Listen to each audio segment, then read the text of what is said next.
Hello, everyone. Welcome to The Advocator. I am your host of the day, Roxanne Danielle. The Advocator's mission is to highlight local artists coming out of the Buffalo, New York area, as well as to discuss current issues in the community that affects our society as a whole. On today's show, we have the singer and songwriter Thomas Hall, and we're going to be talking with him about some of the things that he has done in our community. Stay tuned.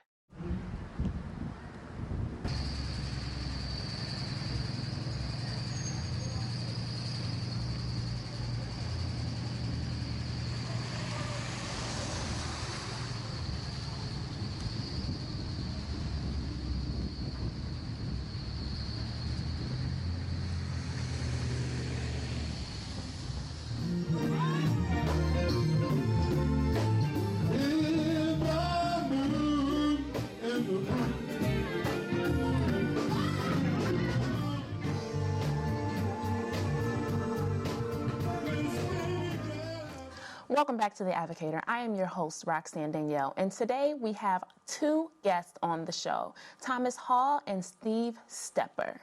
Did I get that right this time? Yes. Okay. Okay. We're going to be talking to them about some of the things that they've done in the community. And specifically, we're going to be talking with Thomas Hall about some of the singles that he put out and some of the music that he's recorded right here in the Buffalo, New York area. But let's get a little bit about his background. Thomas, please tell us a little bit about yourself. Well, I'm a singer-songwriter. I've been doing this for a little while, here in the Buffalo area. And I was with a group back in the late 80s, and we put a song out entitled Springtime Love. A lot of people in the Buffalo area are familiar with that, and they've been playing that song for a good 30 and years. But it's become a standard, a classic song here in Buffalo, especially when the weather breaks. Springtime rolls around, that song rolls around. And what was the influence behind that song? Well, the song was written by Ron Walker, and it's about here living in the Buffalo area. We know there's change of seasons that happen all the time, and everyone's kind of like waiting for springtime to roll around. So he came up with the idea about springtime love. So this is like an introductory song because the winters are cold, exactly. Harsh. Yeah, and so it's like even at the end of the song, it talks about it's getting warm outside. That's a term that we hear everyone saying when the weather starts to break. So, it's kind of that thing. Okay. So you've been singing for years now. We're not going to say how many. Thank you. But you've been singing for a number of years now. What inspired you to sing? Well, it ran in my family. My father was a musician. He played drums.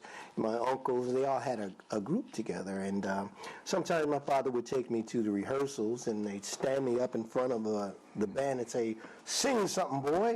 And I'm like, I don't know. So I would just ad-lib. And I didn't know that in the course of time it would actually add to my writing songs because I was so used to making things up. Okay.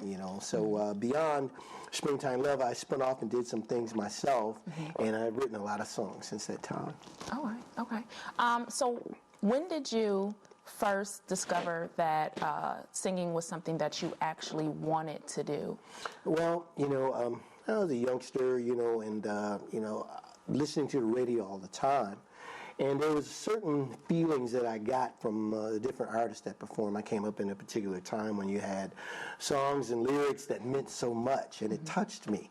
So I said to myself, I want to do that. I want to do that. And one day I'm singing in the house, and a cousin happened to come over and said, "I want you to join my group. You can sing." And I'm like, I didn't realize I could actually, do anything worthwhile. So I joined him. And I remember the first group I joined was this group called The Five Senses, like touch, hearing, blah, blah.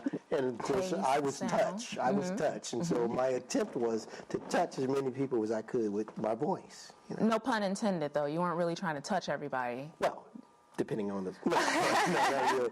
Simply through the songs that I sang. And, it was far beyond just the lyrics and the song. I wanted it to have emotion. I wanted it to touch people.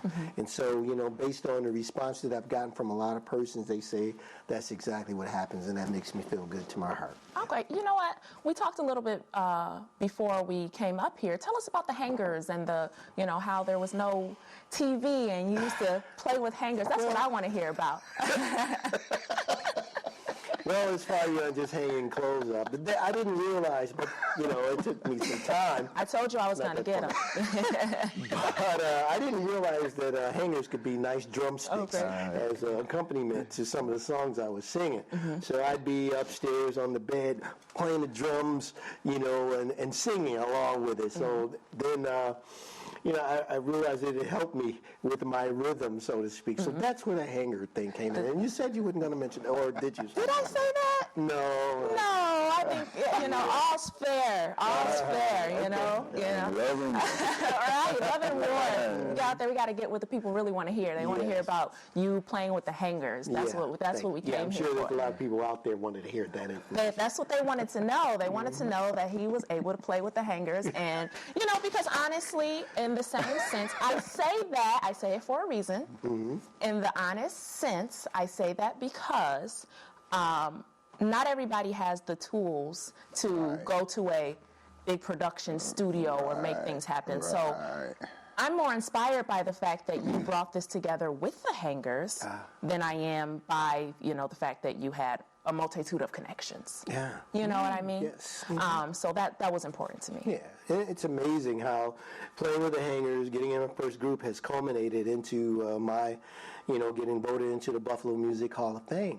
And then last September, I was inducted into the New York State Blues Hall of Fame for R&B vocalists, and I went to Albany and received the award. It was really, really touching, and I just kind of reflect back on the history of how so many different things, how the birth of so many different things leading up to where things are now. Right.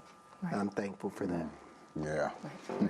So, okay, we haven't had a chance to speak with you, the stepper. Yes, ma'am. Okay. Can you tell us a little bit about your journey? Like you said, I'm the stepper. Oldest black pepper, can't hardly walk. Say that again.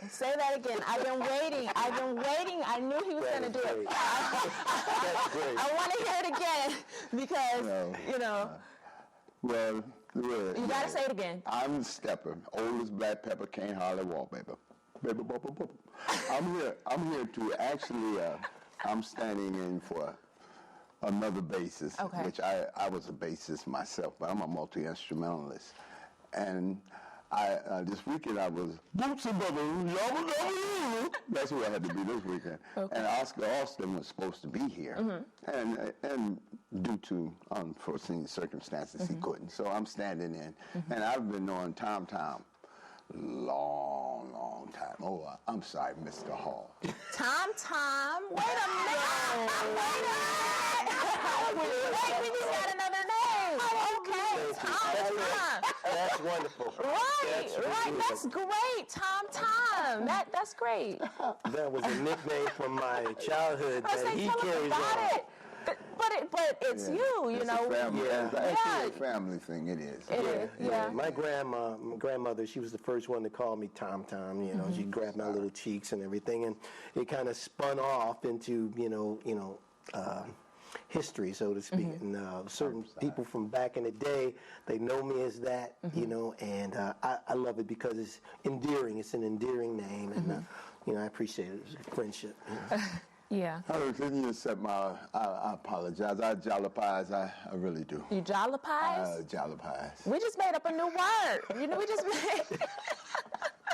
We just made up a new saying, you jollipize. You got to be original. That, I mean, it's an affectionate. No, I get it. And you know what? We're all here to promote that we are family. Yeah. We are here, Buffalo, New York. We are a tight-knit community, very small. Right. So we are a bit of a family here. Yeah. And, as a side note, Steve had a few donuts, so he sugar rush.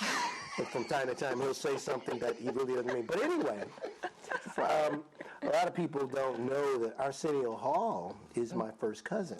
Is he now? He's my first cousin. Okay, okay. Yeah. It's not like we have a close-knit relationship or something like that, but he's my first cousin, my father's brother's son, my uncle's son, And, it kind of runs in the family. I have another cousin by the name of Jace Hall, who was a co-producer of the movie Happy.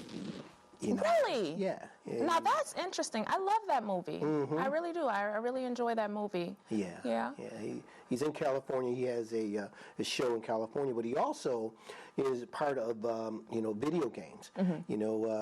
Twin Galaxies is one of the video games he's involved with. Warcraft, Worlds of Warcraft, he's involved with that as well. In fact, he just tied in with the Guinness Book of World Records, whereas they're going to record persons who get the highest score into the Guinness World Book of Records. That's a big milestone for him. That is amazing. Yeah. I want to hear a little bit about what you do in the community. What's some of your involvement here? Well, some of my involvement in the community, is I've always tried to speak positively to the youth. Okay. And there's quite a few. I'm going to ask you to hold that thought for a minute. We are going to take a quick break, and we will be right back. My name is Roxanne Danielle, and this is The Advocator. You stay tuned. There is more to come. All right.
Everyone, welcome back to The Advocator. My name is Roxanne Danielle, and before we went on our break, we were talking with the Buffalo local musicians, Thomas Hall, and I keep trying to call him the sniper. He's not the sniper. He's the stepper, Steve the stepper, about what it is that they do in the local community. So, Thomas, you were telling me briefly about that you like to mentor and work with the youth. Can you go into a little bit more detail about that? What you do with them?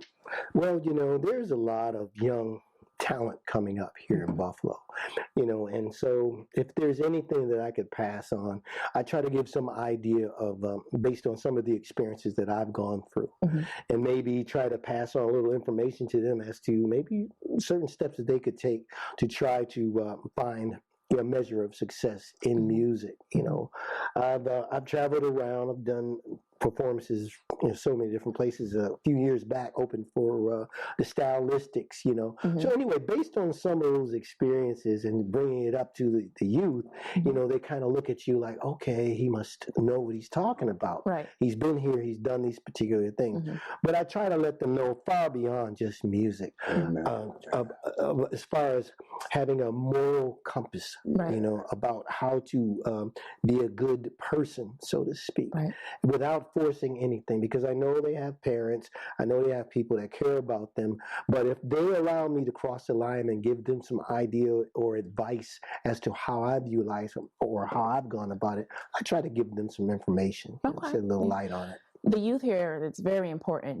Like I said, we are a close-knit community, and it's very important that we all stick together. So, thank you, for the, being a positive role model and an example for the youth. But I did hear you say something about, you do a lot of shows. You've done a lot of shows. Yes. What was one of the wildest, craziest experiences you've had while performing? Well, let me see if I can condense that, because it's been a lot. I'm going to give you two. Okay. One time we... Stepper's laughing. He knows. I I'm told waiting. you, sugar rush. But anyway, one time We did a show. Springtime Love was really rolling. We were in Canada. We came back, and it was beautiful hearing it on the radio. But one time the Guardian Angels out of New York City, they came to Buffalo, and they're policing to some degree the communities, trying to help in resolving or stopping crime, so to speak. So anyway, we did a show at the convention center downtown. And so, we're performing, and we go into the song "Springtime Love." And so I come down off the stage, and they were screaming fans and everything, And so I walked around, and I'm singing to them, And so there was this young lady standing there, And I walked over. She was nicely dressed like a business lady, I walk over and I touch her face, right? And then everybody's screaming. I turn around, I walk back, and I hear this loud screaming. What's going on? I turn around. She had fainted. She had fainted. You're making people faint. Well, it was great. I loved it. I'm like, did you help her out? Did you help her out, or did you just look? Well, her friends and no, you made her faint. You should have helped her out. Well, I didn't want her to stay comatose, so I figured I'd let them help her up. So that's a memory. Good point. She probably would have never woke up if you would have, She probably would have fainted again. That's what I'm saying. Yeah, she would have seen you, and she would have been right back on the ground. Yes. But another opportunity that was really one of the highlights, was with the group called Sabata back in the day, and we went to New York City, and we performed at the Apollo Theater. We opened for this group, who was the hottest group around town. Countrywide. This group called Brass Construction, and so we come out on stage, and then you got the New York City crowd sitting there with their arms folded, like. Yeah, you better be good. Right. You better be good. They're waiting to get the little. Yes. You better be good. Yeah, the hook. The hook, get you off stage. But by the end of the performance, standing ovation. They loved it. And I'll always cherish that. To be on that same stage, so many great persons have been on. So to be a part of that was, special to me. Okay. Well, you've had not a very long journey. It's long. I knew you'd appreciate that. You've had a journey, and I'm sure you've met a lot of people, and you've bumped into a lot of people. Who are some of the people that inspired you the most? Well, Rick James was a big inspiration. Before he actually, made it big, he used to come to the club. We used to perform it, and he just enjoyed us, and so then things took off for him, and so that was like a motivation to me, it was motivation to keep on going at it. But Smokey Robinson, he was the one when I was early on that had the feeling with what he did vocally, and so that was an inspiration to me, because I wanted people to feel kind of what I felt. So he was an inspiration to me. Of course, Michael Jackson and Stevie Wonder, but Smokey Robinson was the first for me that gave me, a push. Other kids be outside playing, and I'd be up my neighbor's father's house, and I'd be playing listening with to Smokey Robinson. No, Smokey Robinson albums all over the place. Listening to him, You weren't listening with the hangers? No, I was listening with like this here, But no, that was my inspiration. Entertainers, in particular, Smokey Robinson. Okay.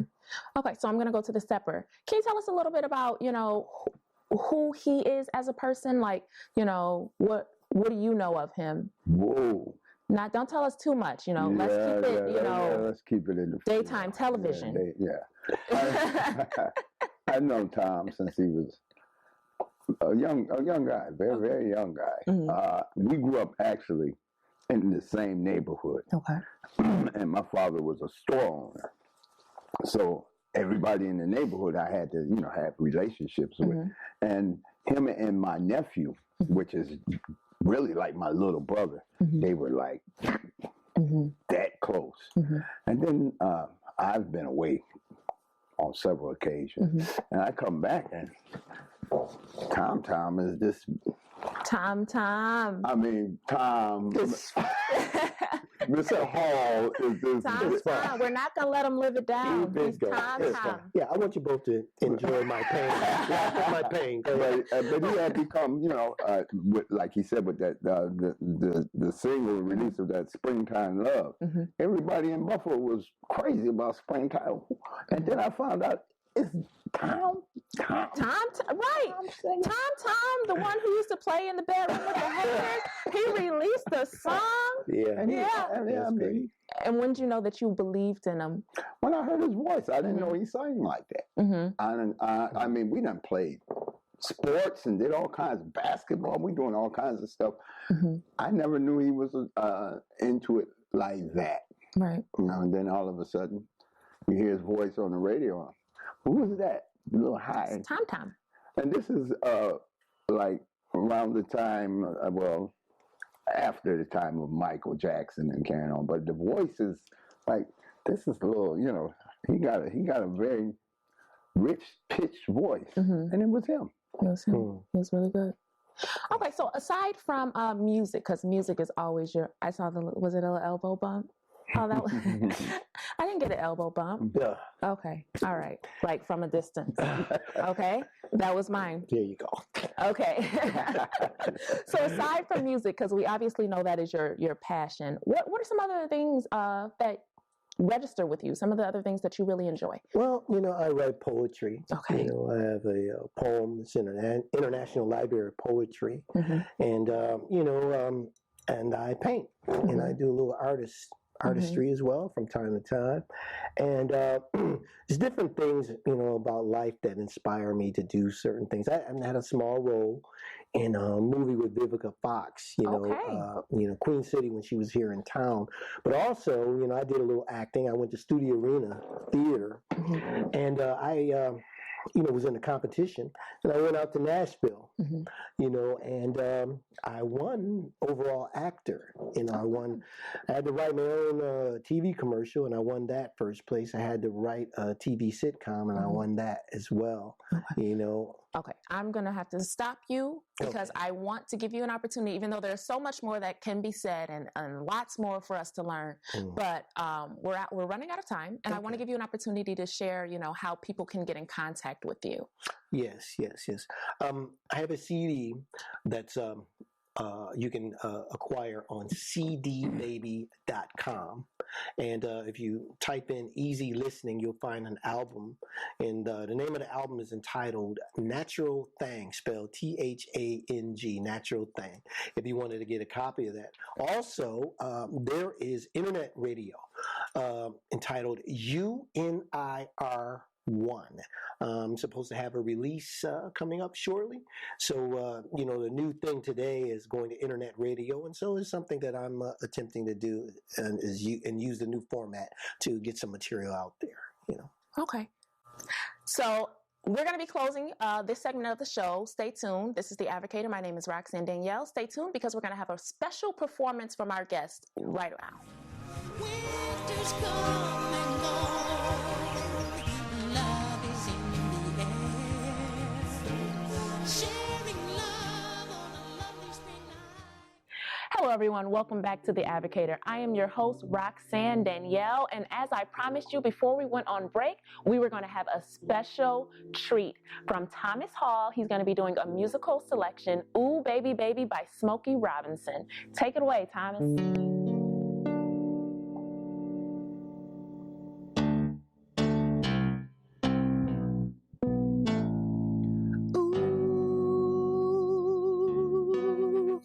La la la la, I did you wrong. My heart went out to play, but in the game I lost you. What a price to pay! But hey, I'm crying.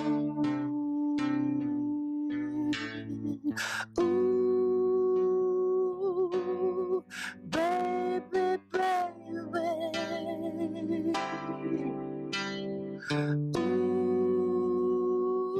Ooh, baby,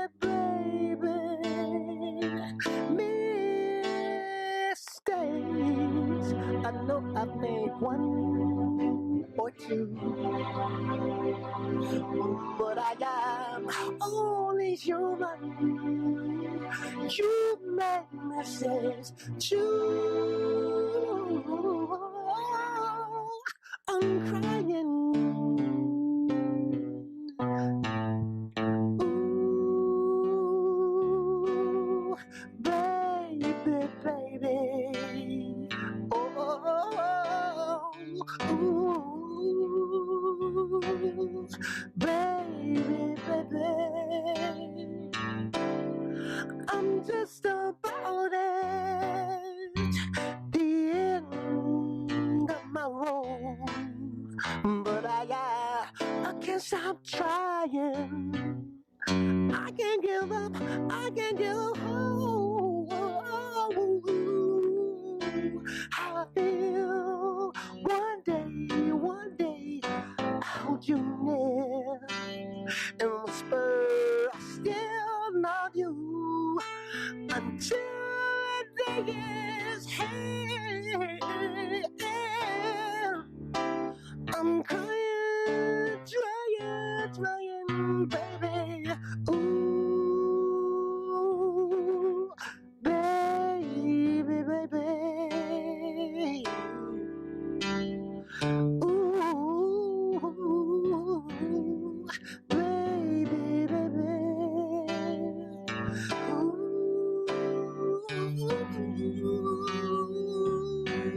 Ooh, baby, baby. Oh, oh baby, oh baby, oh baby, oh baby, oh baby, oh baby, oh baby, oh baby, oh baby, oh baby, oh baby, oh baby, ooh, oh baby, oh baby, oh baby, oh baby, oh.